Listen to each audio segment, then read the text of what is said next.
Paano ko ba sisimulan 'to? Itong kwento ng dalawang tao na pinagtagpo ngunit ang tadhana ay mapaglaro. Ito na nga, pagod at lungkot ang makikita sa aking mga mata. Pakiramdam ko ako'y nag-iisa hanggang sa isang araw dumating ka.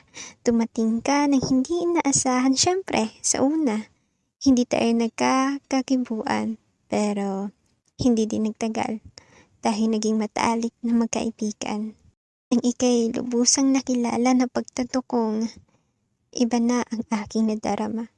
Sa tuwing ika'y nakikita, bigla akong sumisigla. Nais na palagi kang makita. Masaya ako sa tuwing ika'y kasama. Sa tuwing tinititigan ka, napagtanto ko, ang ganda ng iyong mga mata. Ang ganda mong pagmasdan sa tuwing ika'y tumatawa. Sa aking mga mata, perpekto ang iyong mukha. Hindi ko makakaila kung marami sa iyo'y nagkakandara pa. Alam mo, sa tuwing ika'y kasama, puno ng saya ang aking nadarama.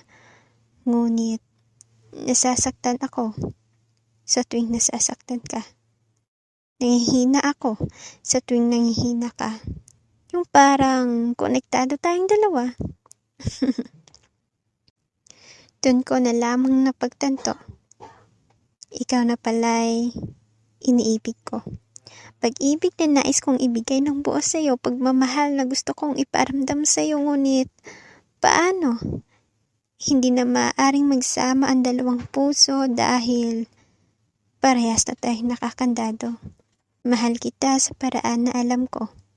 Batid kong alam mo na ikaw ay iniibig ko. Ngunit ang tadhana ay mapaglaro. Tayo'y pinagtagpo pero hindi pwedeng maging tayo. Ngunit kahit ganun, tanggap ko na ikaw ay isa lamang bahagi ng magandang alaala ko at ng buhay ko. Kung ako iyong tatanungin, patuloy pa ba kitang mamahalin? Oo, mamahalin pa rin kita ng palihim kahit batid kong hindi ka maaangkin. Hayaan mo na lamang akong tingnan ka habang hawak ka ng iba. Hayaan mo akong mahalin ka habang mahal niyo ang isa't isa. Mahirap man aminin at tanggapin na ikaw ay hindi pwedeng maging akin. Nais ka mang angkinin, ngunit hindi ko pipilitin ang tadhana na hindi para sa atin. Hindi man madaling kalimutan ng ating pinagsamahan na pangsamantala lamang. Kahit sa maikling panahon, ako'y naging masaya naman.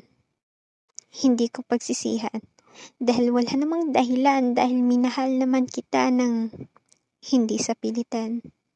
Ngunit sana, tandaan mo, ako'y parating nandito, handang punasan ang mga luha mo.